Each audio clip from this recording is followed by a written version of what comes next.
Hello, I'm Steven. And I'm Aaron. And we've just seen Ballerina. Ballerina, new film that's out in theaters right now, starring Ana de Armas, Angelica Houston, Gabriel Byrne, and Keanu Reeves, and it is directed by Len Weissman. So, the plot to this movie is extremely simple. When Ana de Armas is a child, Gabriel Byrne murders her father. Then she grows up to be an assassin working for Angelica Houston. And then she tries to get revenge on Gabriel Byrne. Action ensues. I did not care for this. I thought it was okay to good. Yeah, I thought it was at best sufficient, at worst very, very just disappointing.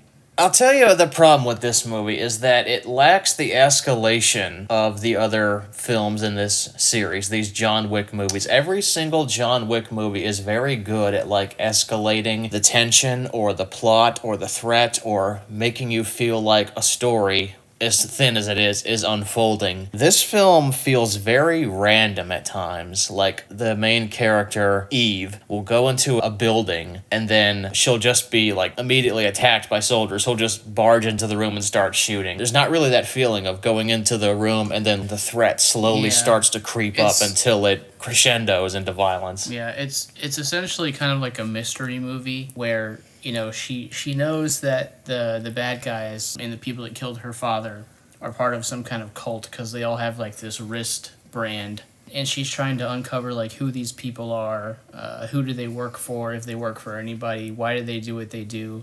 But it doesn't feel like an actual mystery is unfolding or an investigation is happening so much as it does she's just kind of stumbling onto things. Yeah.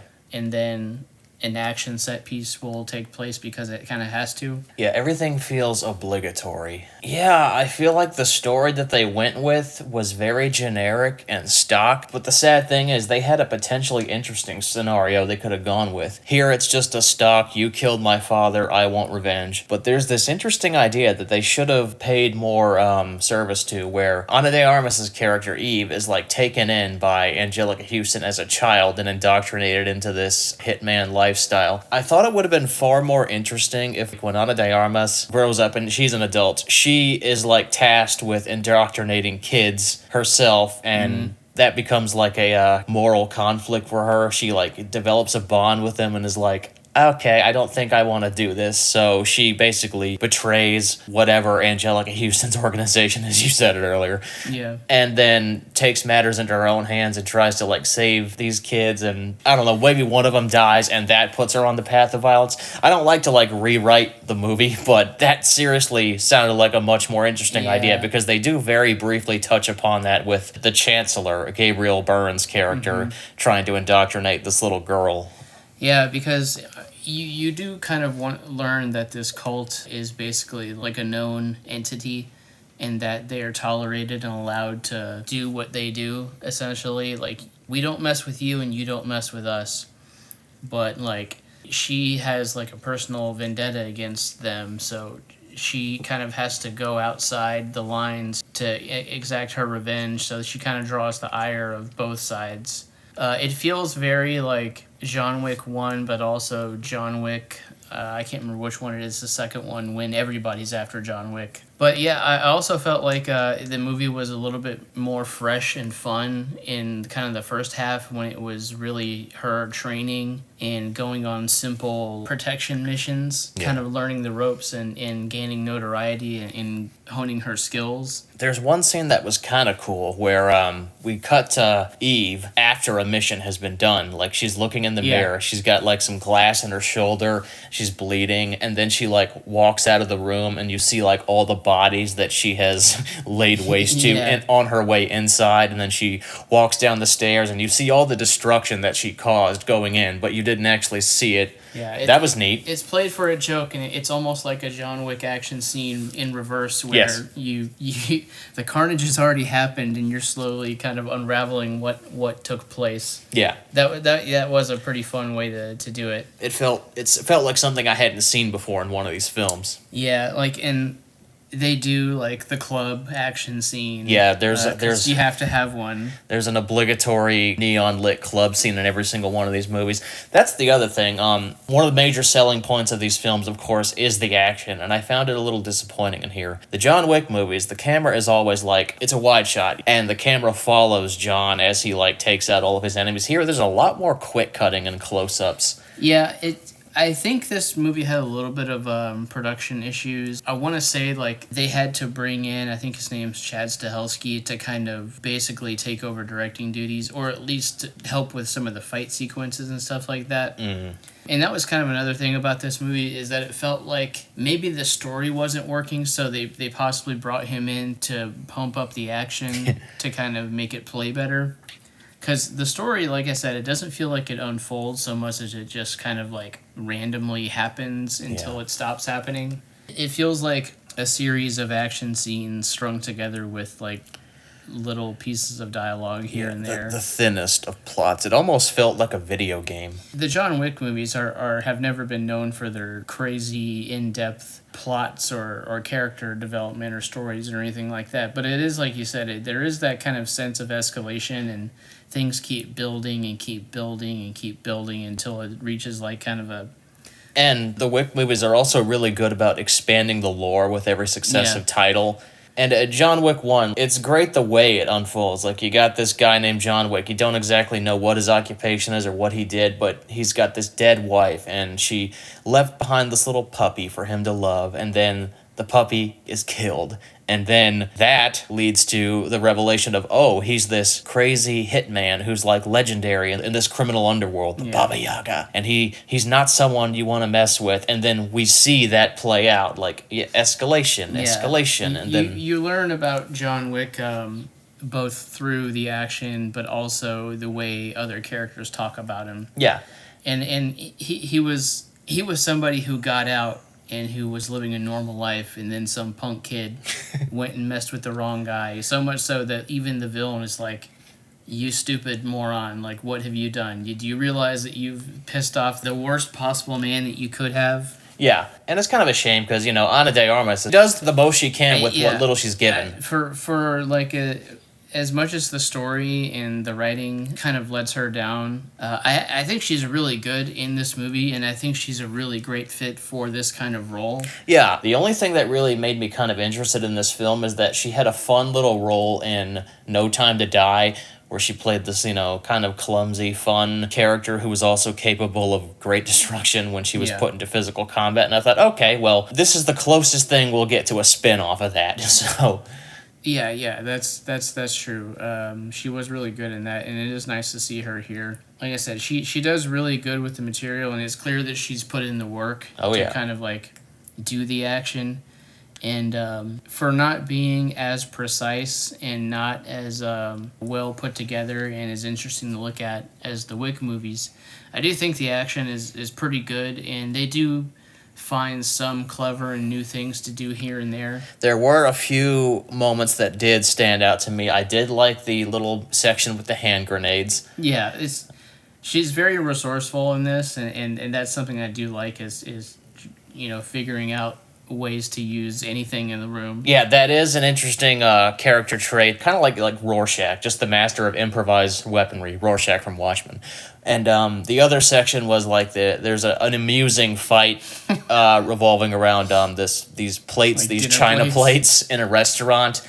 And then the flamethrower segment is pretty cool for the first 2 minutes, and then it just drags and keeps on going. It goes on a little long, and it's marred by slow-mo, which the series has never really resorted to. But the reason they use the slow-mo is because it's fire. Yeah. You want to see the danger of the fire, near the actors and the stunt people, and quickly shooting that or letting it play in normal speed. I feel like you maybe wouldn't sense so much of the danger, but they do it a lot. There is a ton of and we see the flames slowly fill up the screen and somebody dodge at the last second or get, burst into flames. You'd think the director or the cinematographer or someone has a fire fetish based on the way they shoot that stuff.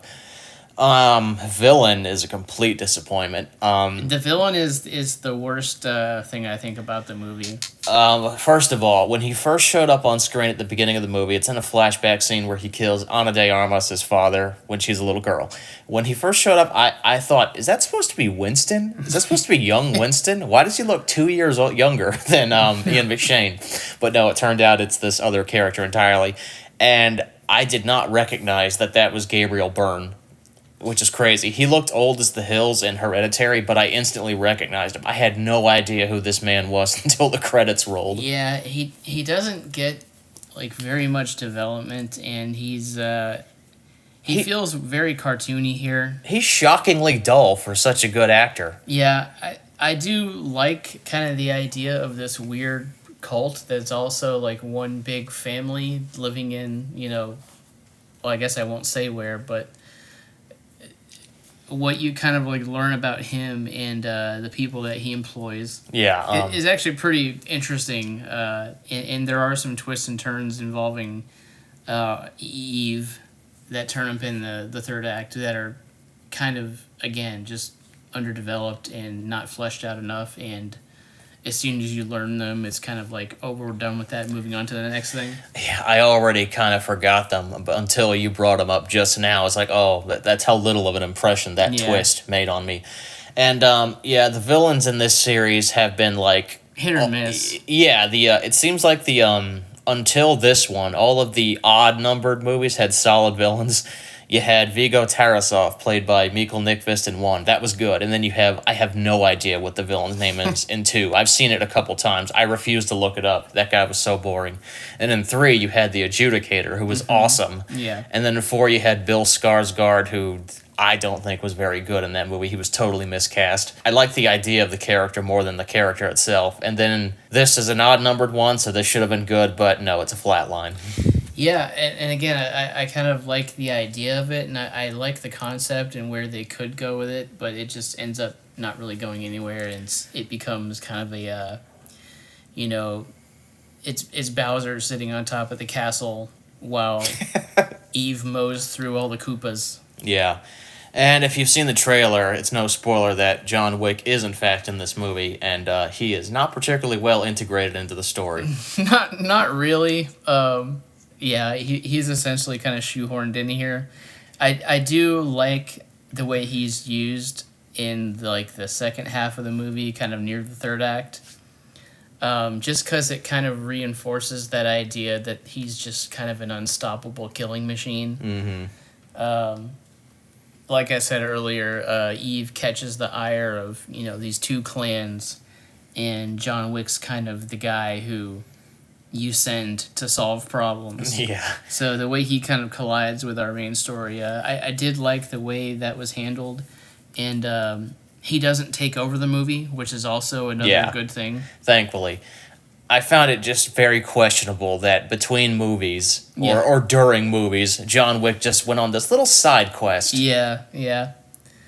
But it is like just a call out of nowhere. John, I've got a problem. Can you be over here in 15 minutes? Yeah. And then Imagine showing this movie to someone who's never seen the other John Wick films. They'll be like, Keanu? Yeah. So, I mean, that's pretty much it. There's not a whole lot to talk about. Ana de Armas is really great. She's the reason to see this. Yeah. The action is pretty good. It's just the story, it's not strong enough to kind of carry the whole thing. She carries this movie the whole way in the action and the stunt work and the work that she's put in. And yeah, what you really needed was what you had with the first John Wick, which was a reason to care about this protagonist, to get behind them and want to see them accomplish their violent goal. And, you killed my father, that's a good personal stake, but it's also incredibly overdone and just generic and stock at this point. And I think, in my opinion, the whole child indoctrination thing would have been a better avenue to explore. Yeah. And something that kind of bothered me, too, is this series has done a good job of making all of its assassins, at least the major ones, feel kind of like they have their own styles and their own way of fighting. Oh. This movie felt like she was kind of John Wick light, but a little bit more scrappy. I wish they kind of like found her fighting style and her character. Something that made her more distinct. Yeah, just a little bit more distinct from John. Like I said, just a little bit more scrappy and resourceful. They do a little bit of that, but I wish they would go further with it. Yeah. You mentioned the other assassins, just I totally forgot. Yeah, Norman Reedus was in this movie playing Norman Reedus. Yeah, he turns up and he's got like a side story with a daughter and stuff like that, and it's really only there to kind of play on the morals of the main character and have her kind of question what's going on. Could they have done something to like differentiate his appearance from every other character that Norman Reedus plays nowadays? I feel like his look is like the entire appeal of him these days since being on The Walking Dead. So to change his appearance in any way is to kind of lose Norman Reedus. I guess people just forget that when he started out on The Walking Dead, he had short hair and didn't look like a grungy hobo. Yeah, he didn't grunt all his dialogue all the time. Yeah, I didn't like dislike him in this, but like, no impact. yeah, it could have been anybody. So, what is your final number rating on a scale of 1 to 10? Like a 7, like a strong 6. I liked it for the most part. Like I said, Ana de Armas like really carries this the whole way, and the action is pretty good and well done and well put together. Even if it's really kind of the only thing holding the movie together, it doesn't really have a strong foundation or story to get behind. But it is enjoyable to watch. Like, watching people get destroyed in these ridiculously over-the-top ways, it's always going to be fun, I guess. So I'd like to see another one, hopefully with a bit more focus and a stronger story. Yeah, they do leave this open for further adventures with Ana de Armas, so if they do that, I hope the next one is a lot better. I give this a 6. I thought it was disappointing. The action sequences did not have the same level of intrigue and entertainment value as the other movies. They weren't as well shot. The story felt generic and needed more punch. It needed more of a reason for me to care. The villain was absolute garbage. Norman Reedus was Norman Reedus. It's a little too long, too. Yeah. Oh, yeah. Yeah. Do people forget that first John Wick was like an hour, 41 minutes? Yeah, it wasn't very long. I feel like the climax of this goes on a little too long, and it kind of just drags and repeats itself. Yeah, let's get back to that. Yeah. When you're starting out a character, hour 41's a good way to go, then expand it from there. So, 6 out of 10, not my cup of tea. Better luck next time.